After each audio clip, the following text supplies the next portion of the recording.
မှာတုံးနေပိုက်ကို straw သူကနောက်ထပ်အတိတ်ပဲတစ်ခုနေနေဆိုရင်ကောက်ရိုးလိုလည်းအတိတ်ပဲရတယ် pipe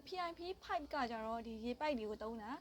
ကျွန်တော်တို့ဒီအေးတောက်တဲ့နေရာမှာတုံးတဲ့ပိုက်ကိုကြတော့ straw strawberry ကိုကြတော့မြန်မာလိုကတော့ strawberry English လိုကြတော့ strawberry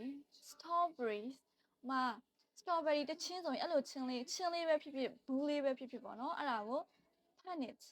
punnet I bought a penny of strawberries ငါ strawberry တချင်းဝယ်လာခဲ့တယ် I bought a penny of strawberries strawberry ချင်းလို့လည်းသုံးလို့ရတယ် box လို့လည်းသုံးလို့ရတယ် okay a carton of strawberries ဆိုရင်တော့သူကစက္ကူဘူးနဲ့ထည့်ထားတာစက္ကူဘူးကို carton လို့ခေါ်တယ် CARTON carton a carton of milk ဆိုရင်နွားနို့တပူစက္ကူဘူးနဲ့ထည့်တဲ့ဟာကိုပြောတာနော်တရက်တိကို mango အမဲလိုနဲ့တရက်တိဆိုရင်တော့အဲ့လိုနာက overripe ဒီအမဲလိုနဲ့အသီးတွေမစားတရက်တိကိုမစားတင်ဘူးဆိုရင် you shouldn't eat overripe mangoes you shouldn't eat overripe mangoes okay မင်းကွတ်ဒီကို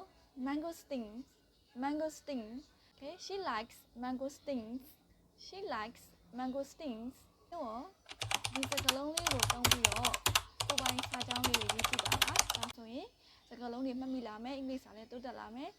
ကဲကျွန်မရဲ့ဗီဒီယိုဖိုင်ကနေပြီးတော့ရှင်တို့အတွက်အင်္ဂလိပ်စာတိုးတက်ဖို့တထောင်တနေရာကနေအထောက်အကူပြုမယ်လို့ညွှန်နေပါတယ်ရှင် Nice for today bye